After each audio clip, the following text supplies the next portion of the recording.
বন্ধুরা, তোমরা সবাই কেমন আছো? ভগবানের ইচ্ছা সবাই জানি খুব ভালো থাকো, এইটাই কামনা করি। কারণ আমাদের এখন অসুখ হচ্ছে তো প্রচুর। আমার মার অসুখ ছেড়ে আমার হচ্ছে, আমার ছেড়ে ভুগার হচ্ছে। ওই জন্য আমাদের মনে হচ্ছে যে সবাই বুঝি অসুস্থ আছে।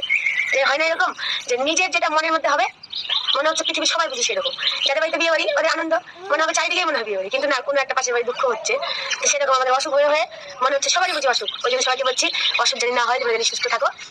তোমাদের সামনে এইটা ব্লগ করতাম না, একটা তোমাদের মনের প্রশ্নের উত্তর দেওয়ার জন্য করছি। সবাই বলছে যে আলপনা বলবে না, আলপনা চুপ করে রেখেছে। অনেকবার জিজ্ঞাসা করেছি তাও বলে না। কিন্তু না, তোমরা যেটা ভাবছো সেটা আমার প্রবলেম হয়নি, আমার গ্যাস হয়েছে। ডাক্তারবাবুকে দেখালাম আমরা। আর আসলে এখন বসন্ত ঋতু তো, আর এই ঋতুতে খুব ঝড় বাতাস বালি, মানে ওয়েদার চেঞ্জ হচ্ছে, না শীত না উষ্ণ, এরকম একটা ব্যাপার, যার জন্য মানে শরীর খারাপ সবারই লেগে আছে ভাই ভাই, সর্দি কাশ জ্বর নানান সমস্যা। আমাদের বাড়িতে সবাই সমস্যা, আমারও মানে জ্বর হয়নি কিন্তু সর্দি, দুদিন থেকে সর্দি। এখন তো সর্দি কাশ, গোটা শরীর মানে ব্যথা, মাথা ব্যথা প্রচন্ড, তার উপর আবার যেটা খাচ্ছে সেটাই বমি করে ফেলছে। খাবার হজম হচ্ছে, মানে খাবার কোনো হজমই হচ্ছে না, খিদে আছে কিন্তু খেলেই সঙ্গে সঙ্গে বমি হয়ে যাচ্ছে। তো আমরা কয়েকদিন ধরে হোমিও ওষুধ খাচ্ছিলাম, মানে ওকে খাওয়াচ্ছিলাম, আর এলোপ্যাথি ওষুধও নিয়েছিলাম, মানে এমনি ডিসপেন্সারি থেকে নিয়েছিলাম। তো ওগুলো ওষুধ সেরকম কাজ করেনি। ওগুলো ওষুধ একটু ওই ছিল যেগুলো, ওগুলো হচ্ছে ওই জ্বরের ওষুধ দিয়েছিল, আর কিছু গা হাত পা চালানো, আর কিছু অ্যান্টিবায়োটিক দিয়েছিল। আর ওই অ্যান্টিবায়োটিক খেলে কিন্তু একটু শরীর দুর্বল হয় যখন, যার ফলে কিন্তু মাথা ঘোরে। তো ওই জন্য ওর মাথা ঘুরছিল।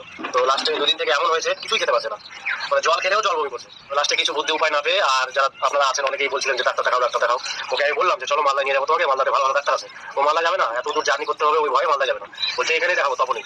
তো এখানে তপন হসপিটালের, তপন হসপিটাল না, গঙ্গারামপুর হাসপাতালের ডাক্তারকে দেখালাম, সঞ্জয় দত্ত নাম। তো বাদ বাকিটা শোনো কি হলো, ফোন করা থেকে শুরু করে, মানে যোগাযোগ করা থেকে শুরু করে।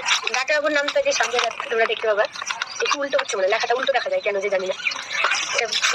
ফোন করেছে তপনে, বলেছে কি বলিউডের বাবা এসছে। এখন ওরা বলছে কি, কে এসছে? তার হচ্ছে কি সঞ্জয় দত্ত। তো বলছি ও আসবে আসবে। কাকুরা আমাদের এমনি হাসাহাসি করে, মানে ফোনে চিনতে পারিনি হয়তো বা যে কে ফোন করলো। তখন বলেছে তো ওরা হাসছে যে বলিউডের বাবা সঞ্জয় দত্ত। তার মানে ওই সঞ্জয় দত্ত নাম শুনলাম, ওখানে শুনেছি যে কি ডাক্তার আছে, ফোন করে বলছে যে সঞ্জয় দত্ত এমডি, মেডিসিন বিশেষজ্ঞ। তো ওকে দেখাতে পারবো, ঠিক আছে। বলেছিল যে 12:30 সময় ডাক্তারবাবু আসবে। তো আমি জানি যে হসপিটালের ডাক্তার একটু দেরিতেই আসে, তার মধ্যে শিফটিং ডিউটি থাকে আর আরও কোথাও বসে। তো ফোন করে শুনলাম যে এসছে নাকি ডাক্তার। আর বলিউডের তো বাবা জানো সঞ্জয় দত্ত, ওই জন্য একটু রহস্য করে বলেছিলাম।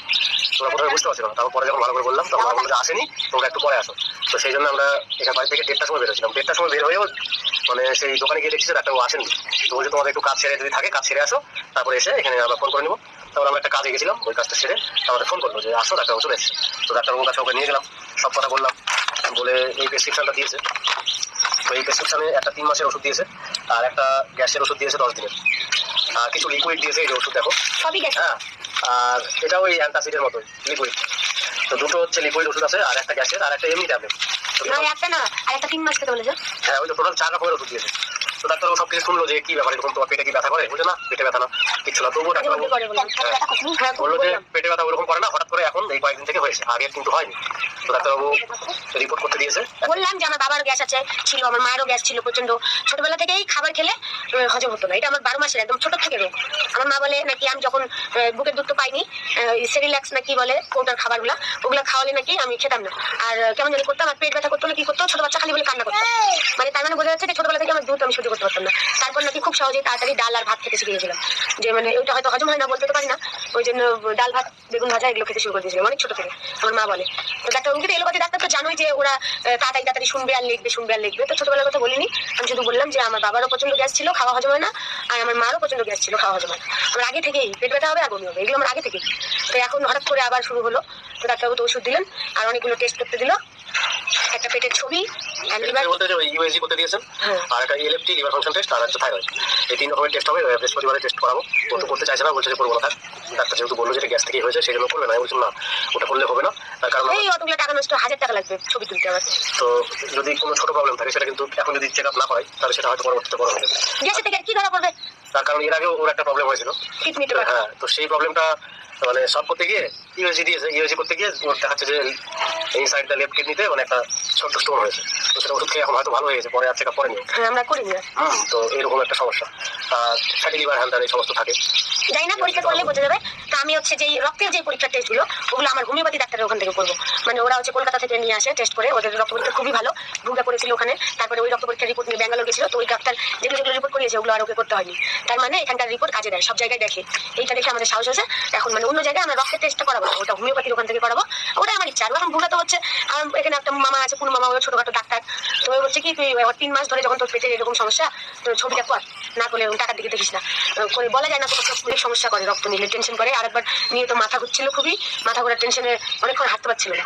তা আবার দিতেই হবে, কি করবো, অসুখ। তখন আমার মায়ের ওগুলো টেস্ট করবো। আমি ভাবছি তাহলে সেদিন আমিও না খেয়ে চলে যাবো, একবার ভাত টিফিন করে নিয়ে চলে যাবো। ওখানে গিয়ে টেস্ট আমাকে যদি বলে তুই খেয়ে নে, তাহলে আগে খেয়ে নেবো। আর যদি বলে খেতে হবে না, তাহলে কি করতে বলবে সেটাই। আর পেটের ছবিটা তো না খেয়েই বলে।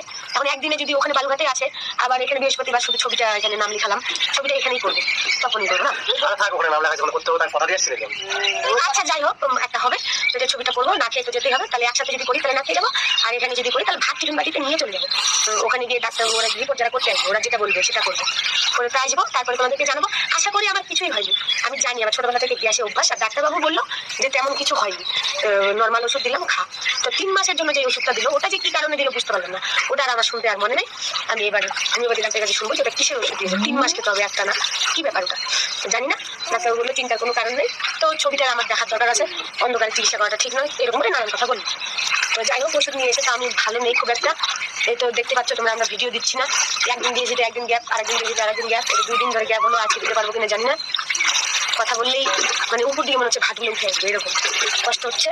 আমার মা স্যার করছে, তোমাদেরকে বলিনি আমরা আজকে, আমার ভালো লাগছে না, ভিডিও করতে পারছি না। তো আমার মা ব্যাংকে যাবে, একটু পর দরকার আছে, তাই বললাম মা একটু চলো শহরপুরিতে ঘুরে আসি, ভালো লাগবে নাকি। আমার মা হচ্ছে চল, ওই জন্য আমার মা স্নান করছে। এখনই আমি এখান থেকে উঠে জামা কাপড় পরে রওনা দেবো, ওখানে গিয়ে একটু ঘুরে ঘাড়ে বিকালবেলা চলে আসবো সন্ধ্যার মধ্যে। আমার ওখানে ব্যাংকে যাবে, তো আর ব্যাংক থেকে ওদের যেখানে বাড়ি ছিল শহর করতে, ওই বাড়িতে যাবে।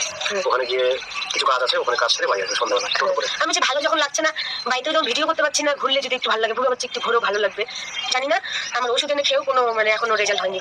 এতটুকু ভাত খাচ্ছি তাও হজম হয়নি, এখন এই ওষুধ এখন কাজ করবে কিনা ভগবান কৃষ্ণই জানে। তো তোমরা সবাই ভালো থেকো।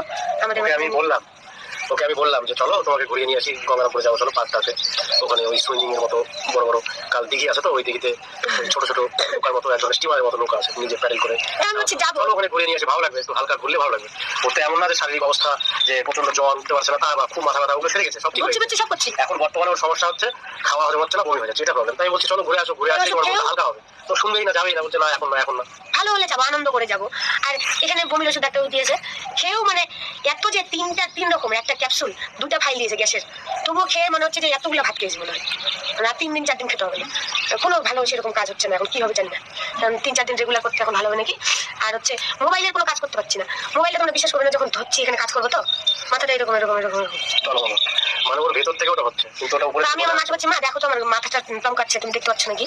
আমার মা দেখে বলছে কি কই টমকাচ্ছে না, মা দেখতে পাচ্ছে না, কিন্তু আমার রক্তটা এরকম এরকম এরকম। আমার শরীর দুর্বল হয়েছে, শরীর দুর্বল, অতিরিক্ত দুর্বলতা চলে এটা। ওই জন্য এখন যাই শহরপুর থেকে ঘুরে আসি, ভালো লাগছে না, তার কি করবো, কাজ তো আমাদের বন্ধ হয়ে আছে, মন তো খুবই খারাপ। জানোই তো যার যেটা রুজি রোজগার না করলে কেমন কষ্ট লাগে, কি আর করা যাবে অসুখ হলে। তো তোমরা যেন সবাই সুস্থ থাকো এই কামনা করি, সবাই ভালো থাকো, সবাইকে অনেক অনেক নমস্কার।